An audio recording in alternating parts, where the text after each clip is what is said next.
Love Serye TV. Looking for my baby's dad. Tunghayan na po natin ang ikawalong bahagi.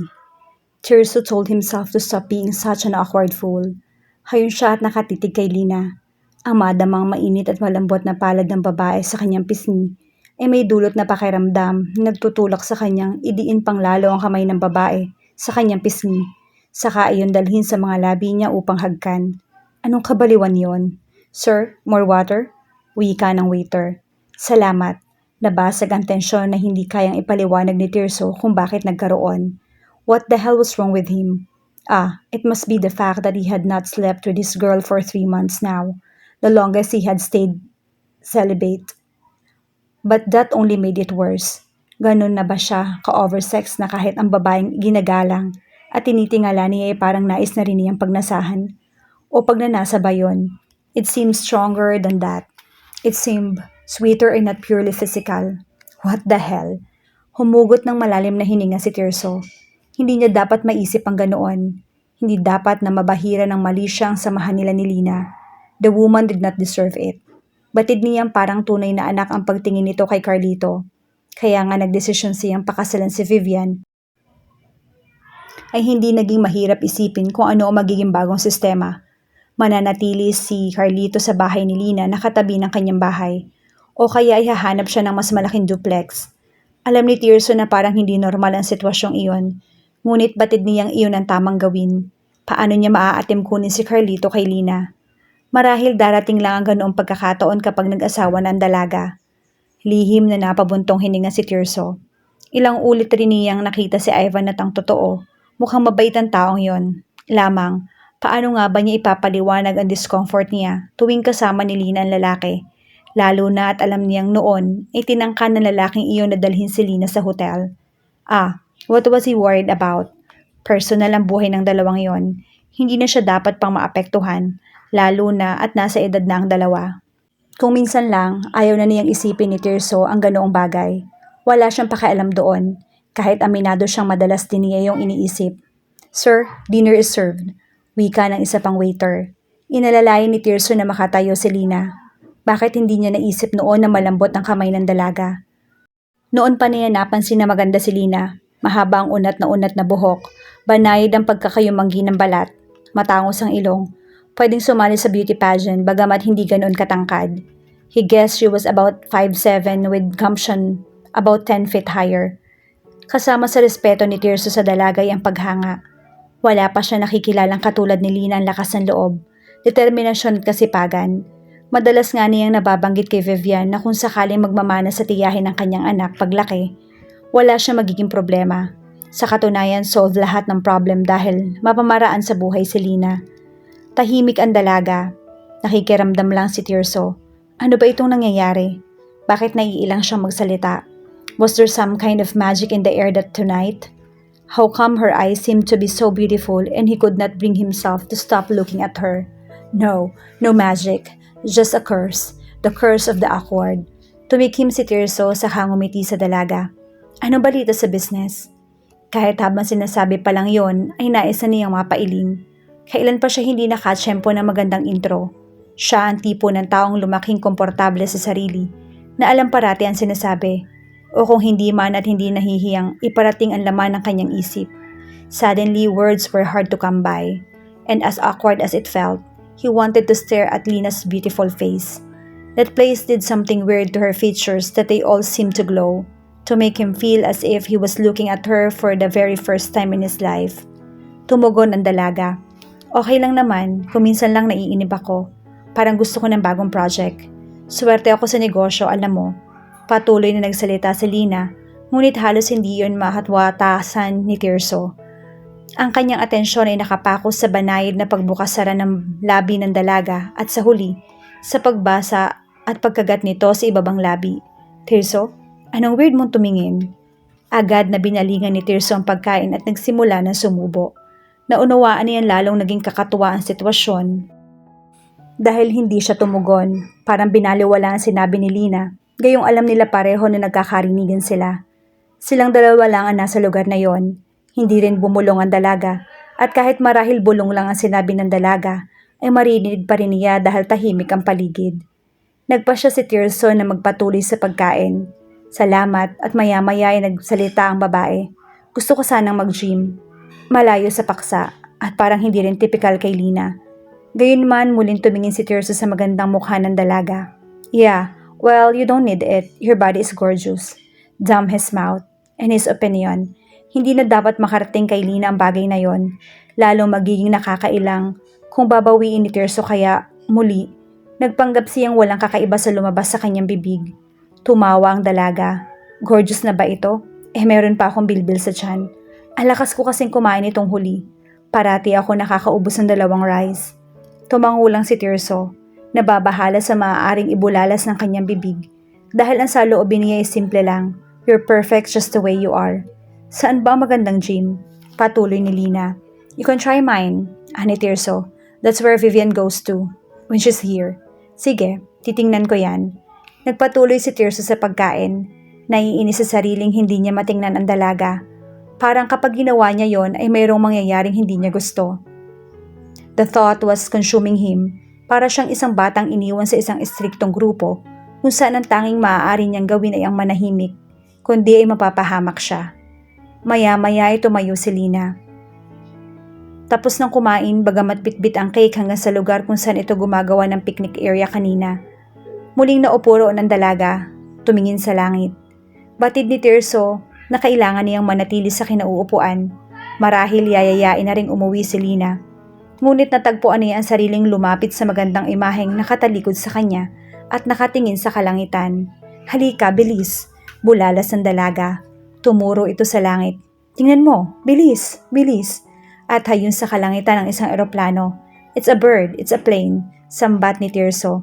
Biglang natawa. Ang lakas ng tawa ni Lina. Naupo na rin si Tirso sa tabi ng dalaga. Kumaway ito sa eroplano. Noong bata ako, parating sinasabi ng nanay ko na kawayan ko raw ang tatay ko kasi nakasakay dyan. Napakunot noo si Tirso. Akala ko bata ka palang sinasabi niya na sa'yo na. Alam mo na, hindi lingid sa kaalaman ni Tirso kung ano ang kwento ng mag-ina. Dahil iyon ay tinatago ng nanay Linina. Sa katunayan, mukhang mayroong pagmamalaki ang matanda. Tuwing sinasabing hindi ito maikonsiderang nagkamali dahil hindi nito alam na may asawang ama ni Lina. Ma-pride pagdating sa ganoong bagay ang matanda. Muli nagsalita si Lina. Noong batang-bata pa ako at hindi ko pa alam ang konsepto ng legal wife na yan. Sinasabi niyang nasa eroplano daw yung tatay ko. Hanggang sa, siguro mga 8 years old ako noon, kaway ako ng kaway sa eroplano nung naitanong ko sa kanya kung bakit parating daan ng eroplano sa langit pero hindi umuwi yung tatay ko. Hayun, inamin niya na ang totoo. Nataon pang matagal na rin akong gustong makita ng tatay ko. So nakilala ko rin noon ang tatay ko. First time. How was it? Tanong ni Tirso. Nailang ako. Tumawa si Lina. Even the sound of her laughter felt like he was hearing soft giggles from an angel. Ang gwapo-gwapo pala ni tatay. Para siyang artista. Kasi hindi ako sanay makakita ng mistiso. Ang gara nung sasakyan niya. I think it was a Mercedes-Benz. Bago ko siya nakita, nilinaw sa akin ni nanay na hindi siya sa amin. Ang weird, no? Yung sasabihin sa'yo ng nanay mong ipapakilala niya sa'yo yung tatay mo pero pakatandaan mong tatay mo man siya, hindi siya uuwi sa bahay.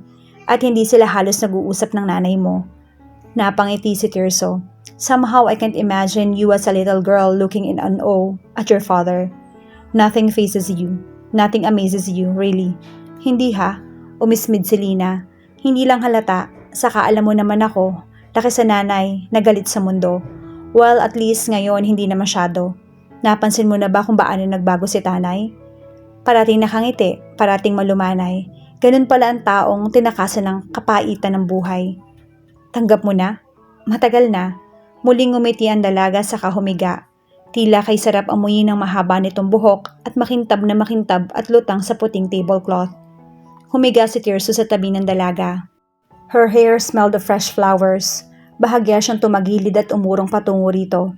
Somehow he wanted to feel her warm as well. And it was silly. Kailan pa niya ginustong madama ang ganoon?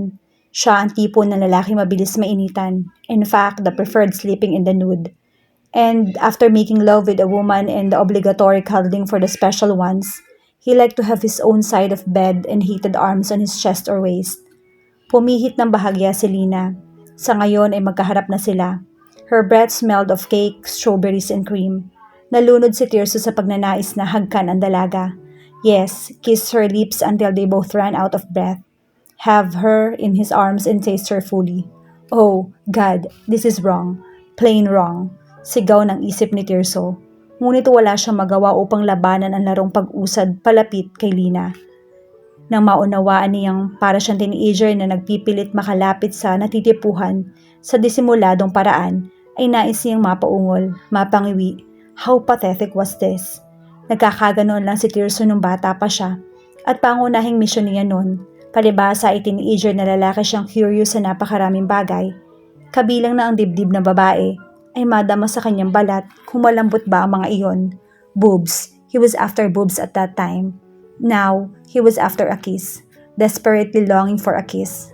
And it was uncool. Well, trying to score that way was uncool, but it was even more uncool that he was only after a kiss. Like he had never kissed anyone before. Ano bang espesyal sa matambok na mga labing iyon? Hindi ba't ang tipo niya sa mga labi sa isang babae yung manipis? Delicate lips. Lina's lips were full and they did not seem delicate. Alam ni Tirso kung gaanong klaseng pambabara ang kayang lumabas sa mga labing yon. At batid niyang kung magkakamali siya ng gagawin, hindi mangingimi ang mga labing yon na talakan siyang magdamag. And just like that, he decided to move away. Oo, natatakot si Tirso sa intensidad ng nais niyang gawin. Nag-aalala siya ng labis sa tila na pintong pagkasira nila ni Lina. A kiss would ruin everything. Ni hindi niya alam kung iyon ba ang laman ng isip ng dalaga. Paano nito maiisip na nais niya itong akbayan at hagkan? May nobyo ang babae. Matagal na ang relasyon ng dalawa. Higit sa lahat, ikakasal na siya. At ano ang mangyayari kapag nagkalamat ang relasyon nila ni Lina? Malaking pahirap sa loob. At ilang panahong pagkailang sa isa't isa ang magiging resulta. Hindi maaaring mangyari ang mga bagay na yon dahil kay Carlito. So this foolishness needed to stop before it got out of hand. Ang masakla pa ay ang katotohanan ng si Tirso ang nagpapantasya ng mga bagay na mali. Just because it was a lovely night and the place was conducive to kissing. Nakaramdam si Tirso ng hiya para sa nobya, lalo na para kay Lina. I think we better head home. Ani Tirso. Ngayon na? Tanong ni Lina. Yeah, it's late. Muwi na nga sila. Iyon na ang pinakamahabang biyahe ni Tirso. Hindi siya umiimik, lulong sa mga isipin. Wala siyang ibang nais gawin kundi ang tawagan si Vivian. Vivian will shed some light on what was happening to him. Siyempre, hindi niya sasabihin sa nobya ang nangyayari. Bagamat mauunawaan marahil ni Vivian kung gaano katindi ang kanyang pangungulila. Marahil maaaring din niyang kumbinsihin ang nobya na mag-set na ng petsa para sa kanilang kasal. Na makarating sa bahay ay tinapik lang ni Tirso ang balikat ni Lina. Saka tumuloy na sa kanyang bahay. Nauunawaan niyang mas mahirap pala ang ganoon dahil batid niyang isang pinto lang ang nakapagitan sa kanila. And behind that door was a different land altogether. A place where Lina was, with her quips and own brand of crazy. That place was fun, and they can fill it with kisses too. Mariing napapikit si Tirso, at nagsimulang tawagan ang nobya. Hello there, handsome, sagot ni Vivian. Hi, how are you doing? Fine, can we set a date? For the wedding? What's up? Gusto ko lang na magpabook na ng venue sa territory. Ate and nanay are asking me about it too. Paliwanag ni Tirso. I think maybe April of next year would be fine. How about that? Wika ni Vivian. Great, just great. Anong ginagawa mo? Kung bakit para nang hina si Tirso, hindi ganito ang inaasahan na yung epekto ng pag-uusap nila. Pre-wedding jitters. Marahil kahit ang mga lalaki ay mayroong ganon. O baka nga mas matindi pa. Isa yung pagpapalit ng yugto ng kanyang buhay. Normal lang nakabahan siya and nothing to worry about. I'm online looking at wedding gowns. I think I found one. And I think I'll order one. Vera Wang, you think ate will agree? Tanong ni Vivian. She doesn't have to agree, sagot ni Tirso. Kung saan-saan napupunta ang usapan ni na Tirso at Vivian. Maya-maya ay nagpaalam na rin ang babae. Nahiga si Tirso, hungkag ang pakiramdam. Ngunit malapit na rin ang Abril. Kaunting paghihintay na lang. As of Lina, well, she was probably asleep already. Kailangan matulog na rin siya at baka bukas ng umaga, mawala na ang kakaibang epekto sa kanya ng gabi at ni Lina sa sarili.